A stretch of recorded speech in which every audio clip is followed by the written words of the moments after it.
नमस्कार। प्रादेशिक समाचार के साथ मैं चंदन कुमार कौंडिल्य। पहले मुख्य समाचार। झारखंड में कोविड-19 से स्वस्थ होने की दर में हो रही बढ़ोतरी, लगभग 30,000 लोग हो चुके हैं ठीक। 14,677 सक्रिय मरीजों का उपचार जारी। सुप्रीम कोर्ट और यूजीसी के निर्देश के बाद राज्य के विश्वविद्यालयों और उसके अंगीभूत कॉलेजों में स्नातक और स्नातकोत्तर स्तर की परीक्षा के आयोजन की तैयारी शुरू। टोरी रेलवे स्टेशन पर टाना भगतों का आंदोलन जारी। सरकार की 2 सदस्यीय टीम आज करेगी वार्ता। और राज्य सरकार और मनरेगा कर्मचारी संघ के बीच आज हुई बैठक बेनतीजा रही। 3 मांगों पर सहमति के बाद लिखित आश्वासन पर अड़े रहे मनरेगा कर्मी। अब समाचार विस्तार से। झारखंड में कोविड-19 से स्वस्थ होने की दर में बढ़ोतरी हो रही है। पिछले 24 घंटे में 1383 लोग स्वस्थ हो चुके हैं। बुधवार की रात जारी नए आंकड़ों के मुताबिक झारखंड में कुल संक्रमितों की संख्या 44,862 हो गई है, जिनमें 29,747 मरीज स्वस्थ हो चुके हैं। राज्य में अभी 14,677 कोरोना सक्रिय मरीज हैं, जिनका उपचार झारखंड के विभिन्न कोविड अस्पतालों में चल रहा है। अब तक 9,80,000 से अधिक सैंपल की जांच की जा चुकी है। आपको बता दें कि बुधवार रात जारी आंकड़ों के अनुसार 1,027 नए संक्रमित मरीज मिले थे। राज्य के 3 जिले रांची, पूर्वी सिंहभूम और धनबाद सबसे अधिक प्रभावित हैं। इधर देश में कोविड-19 से स्वस्थ होने की दर 77% से अधिक हो गई है। अब तक इस संक्रमण से 30 लाख से अधिक रोगी ठीक हो चुके हैं। इस समय देश में 8,15,538 मरीजों का उपचार चल रहा है। कोविड-19 के प्रसार पर रोक लगाने के लिए रामगढ़ जिला प्रशासन द्वारा सभी तरह के उपाय किए जा रहे हैं। प्रशासन की ओर से 5 सितंबर तक विशेष कोरोना जांच अभियान चलाया जा रहा है। जिले के वैसे क्षेत्र जहां ज्यादा संख्या में कोरोना मरीज सामने आए हैं, वहां विशेष जांच कैंप लगाकर लोगों का सैंपल लिया जा रहा है। गुरुवार को civil surgeon doctor Neelam Chaudhary ने बताया कि जिले के अलग अलग प्रखंडों में जांच शिविर में कुल 1,171 लोगों के सैंपल लिए गए। वहीं धनबाद के उपायुक्त उमाशंकर सिंह ने जिले के होटल और अन्य आतिथ्य इकाइयों के संचालकों को स्टैंडर्ड ऑपरेटिंग प्रोसीजर एसओपी का सख्ती से अनुपालन का निर्देश दिया है। उन्होंने कहा कि एसओपी का अनुपालन नहीं किए जाने पर कानूनी कार्रवाई की जाएगी। उपायुक्त ने कहा कि होटलों के प्रवेश द्वार पर हैंड सैनिटाइजर रखना तथा थर्मल स्क्रीनिंग करना अनिवार्य होगा। होटल के कर्मचारी और आगंतुकों को मास्क या फेस कवर के साथ ही प्रवेश करना होगा। जहां एयर कंडीशन की व्यवस्था होगी, वहां एसी का तापमान 24 से 30 डिग्री सेल्सियस के बीच रखना होगा। लिफ्ट में सीमित संख्या में लोगों के प्रवेश की अनुमति होगी। वहीं होटल में आने वालों को ट्रैवल हिस्ट्री, स्वास्थ्य जानकारी, पहचान पत्र तथा स्वघोषित शपथ पत्र भी देना होगा। इसके अलावा उपायुक्त ने रेस्टोरेंट के लिए भी दिशा निर्देश जारी किए हैं। केंद्र सरकार ने वाणिज्यिक खनन के लिए पूर्व में घोषित 41 कोयला खदानों की सूची में संशोधन किया है। 5 खदानों को सूची से हटाकर 3 नए कोयला खदानों को शामिल किया गया है। झारखंड के खदानों में कोई परिवर्तन नहीं किया गया है। झारखंड में ब्रह्मडीहा, चमला, चितरपुर, चोरीटांड तिलैया, गोंदुलपारा, उत्तरी धादु, रजहरा उत्तर, सिरेगड़ा उर्मा और पहाड़ी टोला कोयला खदान शामिल हैं। सर्वोच्च न्यायालय एवं विश्वविद्यालय अनुदान आयोग यूजीसी द्वारा जारी निर्देश के बाद राज्य के विश्वविद्यालयों में स्नातकोत्तर एवं स्नातक स्तर की विभिन्न परीक्षाओं के आयोजन की तैयारी शुरू कर दी गई है। इस क्रम में विनोबा भावे विश्वविद्यालय में परीक्षा के आयोजन को लेकर कुलपति डॉक्टर मुकुल नारायण देव ने अंगीभूत महाविद्यालयों के प्राचार्यों के साथ बैठक की। बैठक में परीक्षा केंद्र के मुख्य द्वार पर भीड़ न लगाने, परीक्षार्थियों के बीच 6 फीट की दूरी, मास्क, सैनिटाइजर आदि की व्यवस्था सुनिश्चित करने पर जोर दिया गया। कुलपति डॉक्टर मुकुल नारायण देव ने बताया कि सरकार इस मामले में एसओपी शीघ्र जारी करेगी। वहीं इस मामले को लेकर कुलाधिपति सह राज्यपाल के प्रधान सचिव ने भी बैठक की है। उन्होंने यह भी बताया कि संभवतः इस माह विश्वविद्यालय में परीक्षा ली जा सकती है। शिक्षा मंत्रालय प्रत्येक वर्ष 5 सितंबर को शिक्षक दिवस के मौके पर शिक्षा के क्षेत्र में उत्कृष्ट कार्य करने वाले शिक्षकों को सम्मानित करता है। इस बार झारखंड से 2 शिक्षकों का चयन किया गया है। जिन शिक्षकों का चयन किया गया है उनमें एक स्मिथ कुमारी सोनी है, जो सिमडेगा जिले के बानो प्रखंड के सरकारी मिडिल स्कूल में कार्यवाहक हेड टीचर के रूप में कार्यरत हैं। उन्होंने स्कूल के बुनियादी ढांचे के उन्नयन और अपने स्कूल में लड़कियों के उच्च नामांकन के लिए सामुदायिक सहयोग में उल्लेखनीय काम किया है। श्री सोनी ने बालिका शिक्षा और उनके सशक्तिकरण के साथ साथ अपने क्षेत्र में बाल विवाह और बाल श्रम जैसी शोषणकारी प्रथाओं की रोकथाम के लिए काम किया है। उन्होंने छात्रों को पढ़ाने के लिए नवीन तरीकों को भी अपनाया है। वहीं बोकारो जिले के रामरुद्र +2 हाई स्कूल चास की शिक्षिका निरुपमा कुमारी को भी पुरस्कृत किया जाएगा। निरुपमा कुमारी हिंदी की अध्यापिका हैं और बहुत आकर्षक और समग्र तरीके से हिंदी भाषा सिखाती हैं। उन्होंने शिक्षण के नए तरीकों का आविष्कार किया है। उन्होंने राज्य और राष्ट्रीय स्तर के संस्थान के लिए एक संसाधन व्यक्ति के रूप में हिंदी शिक्षण के लिए ई सामग्री में योगदान दिया है। इधर स्वास्थ्य एवं परिवार कल्याण मंत्रालय ने लोगों को सलाह दी है कि वे नोवल कोरोना वायरस से अपने को सुरक्षित रखने के लिए सभी बुनियादी एहतियात उपायों का पालन करें और सामाजिक दूरी बनाए रखें। प्रस्तुत है एक रिपोर्ट।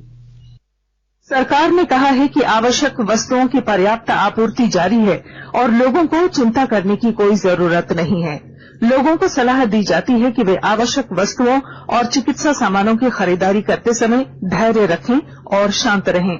आवश्यक वस्तुओं को खरीदने के लिए बार बार बाहर निकलने से बचें। साथ ही लोगों से हाथ मिलाने और गले लगने से भी बचना चाहिए। बाजार, मेडिकल स्टोर और अस्पतालों में लोग कम से कम 1 मीटर की दूरी बनाए रखें। घर पर गैर जरूरी सामाजिक समारोह से बचा जाना चाहिए और घर पर मेहमानों को नहीं बुलाना चाहिए। लोगों को अपनी आंख, नाक और मुंह छूने से बचना चाहिए और लगातार हाथ साफ करते रहना चाहिए। हाथ को दोनों तरफ से कम 20 सेकंड तक रगड़कर धोना चाहिए। यदि कोई व्यक्ति खांसी या बुखार से पीड़ित है तो वह दूसरों के संपर्क में आने से बचे और डॉक्टर से तुरंत परामर्श ले। स्वास्थ्य मंत्रालय ने कोरोना वायरस के बारे में जानकारी के लिए एक टोल फ्री नंबर 1075 जारी किया है। इधर राज्य सरकार की ओर से भी कई दिशा निर्देश जारी किए गए हैं। इस सिलसिले में सरकार ने हेल्पलाइन नंबर 181 जारी किया है। सरकार ने कहा है कि कोरोना वायरस से संदिग्ध तौर पर संक्रमित कोई व्यक्ति पाया जाता है तो इसकी सूचना 0651 जो रांची का कोड है और टेलीफोन नंबर 2261-000 तथा 2261-002 के अलावा फैक्स नंबर 2261-856 और मोबाइल नंबर 9955837428 पर दी जा सकती है। आकाशवाणी रांची भी आपसे अपील करता है कि कोविड-19 के संक्रमण से बचने और अन्य लोगों को सुरक्षित रखने के लिए कृपया घर पर ही रहें और सरकारी दिशा निर्देशों का पालन करें। आकाशवाणी के ताजा तरीन समाचारों के लिए आप हमारी वेबसाइट newsonair.com पर लॉग इन कर सकते हैं। ताजा समाचार Twitter handle @AIR News Alerts और Facebook page all India radio news पर भी उपलब्ध है। आप प्रादेशिक समाचार एकांश के ट्विटर हैंडल @AIR News_Ranchi और Facebook page AIR News Ranchi के अलावा YouTube channel regional news unit Ranchi पर भी हमारे बुलेटिन को सुन सकते हैं। प्रादेशिक समाचार आप आकाशवाणी रांची से सुन रहे हैं। लातेहार जिले के टोरी रेलवे स्टेशन पर टाना भगतों का आंदोलन जारी है। आज राज्य सरकार की 2 सदस्यीय टीम टाना भगतों के साथ वार्ता करेगी। आपको बता दें कि वे अपनी मांगों के समर्थन में कल शाम से टोरी रेलवे स्टेशन को जाम कर धरना पर बैठ गए। इस मार्ग पर रेलवे यातायात पूरी तरह से प्रभावित हो गया है। इधर आज रांची नई दिल्ली राजधानी एक्सप्रेस के मार्ग को परिवर्तित कर बोकारो स्टील सिटी गोमो गया होकर भेजा गया। इससे पहले कल आंदोलन को देखते हुए नई दिल्ली से रांची आ रही राजधानी एक्सप्रेस को डाल्टनगंज रेलवे स्टेशन पर ही रोक दिया गया। वहीं पलामू जिला प्रशासन द्वारा यात्रियों को उनके गंतव्य तक भेजने के लिए बसों का प्रबंध किया गया है। राज्य के मनरेगा कर्मियों की वार्ता सरकार के साथ आज विफल हो गई। 1 माह से अधिक समय से हड़ताल पर चल रहे मनरेगा कर्मचारी संघ और ग्रामीण विकास मंत्री आलमगीर आलम के साथ आज प्रोजेक्ट भवन में बैठक हो रही थी। मंत्री आलमगीर आलम ने बताया कि बैठक में 5 प्रमुख मांगों पर चर्चा हुई, जिसमें स्वास्थ्य बीमा, सामाजिक सुरक्षा, मृत्यु के बाद मुआवजा राशि, बर्खास्त कर्मियों की वापसी और समान काम समान वेतन शामिल है। मंत्री ने बताया कि 3 मांगों सामाजिक सुरक्षा, स्वास्थ्य बीमा और मृत्यु के बाद मुआवजा राशि देने पर सहमति बनी, लेकिन संघ ने लिखित आश्वासन मांगा। लिखित आश्वासन नहीं दिए जाने पर वार्ता विफल हो गई। इधर मनरेगा कर्मचारी संघ के सचिव जॉन पीटर बागे ने कहा कि राज्य सरकार जब तक उनकी मांगों पर ठोस पहल नहीं करेगी तब तक उनकी हड़ताल जारी रहेगी। पश्चिमी सिंहभूम जिले के सारंडा के 40 वन क्षेत्र के गांवों के विकास के लिए सरकार ने पहल शुरू कर दी है। इन गांवों को विकास की मुख्यधारा में लाने के लिए सिंहभूम प्रमंडल के आयुक्त मनीष रंजन ने इन गांवों तक बुनियादी सुविधा पहुंचाने के लिए जिला प्रशासन को कई निर्देश जारी किए।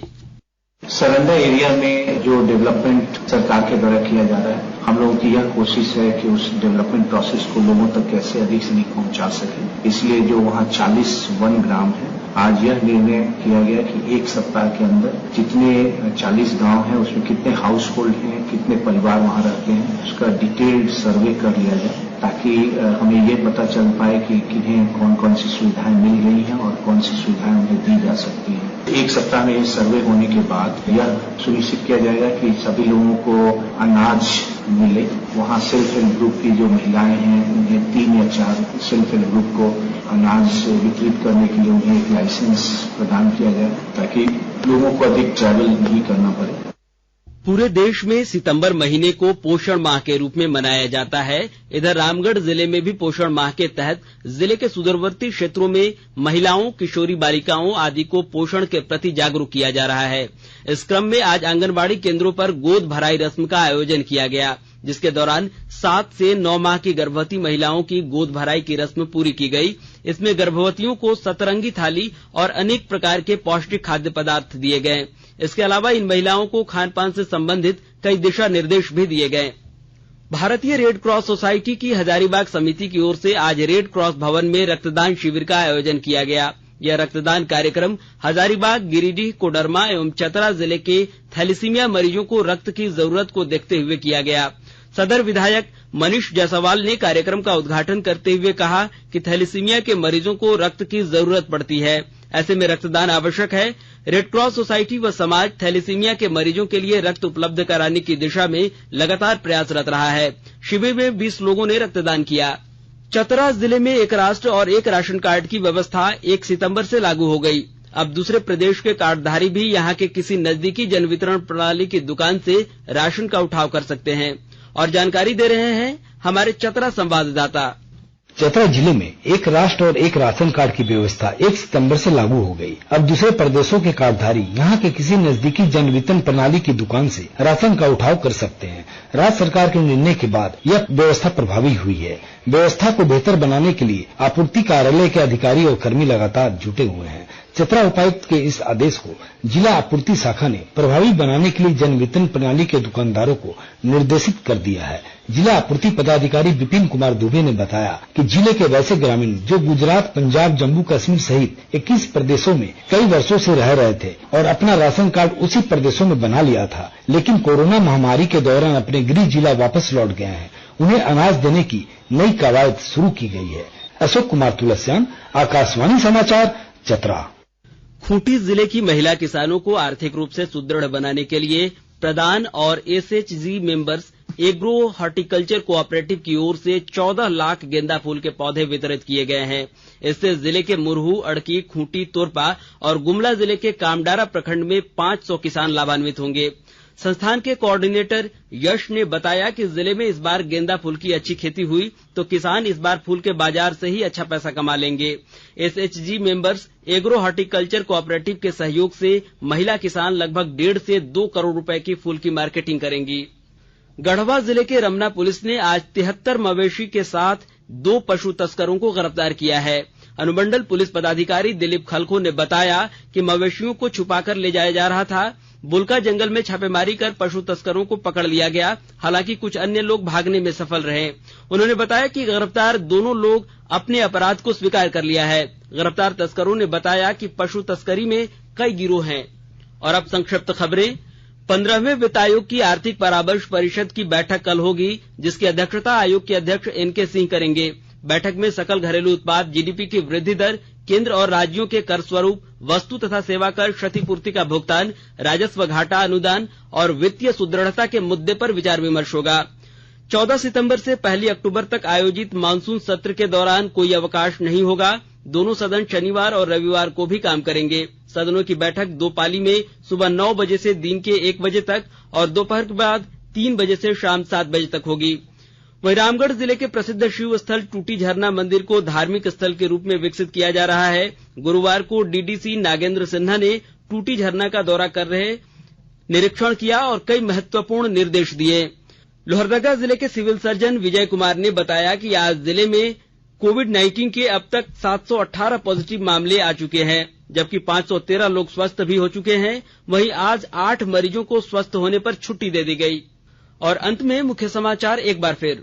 झारखंड में कोविड-19 से स्वस्थ होने की दर में हो रही बढ़ोतरी, लगभग 30,000 लोग हो चुके हैं ठीक। 14,677 सक्रिय मरीजों का उपचार जारी।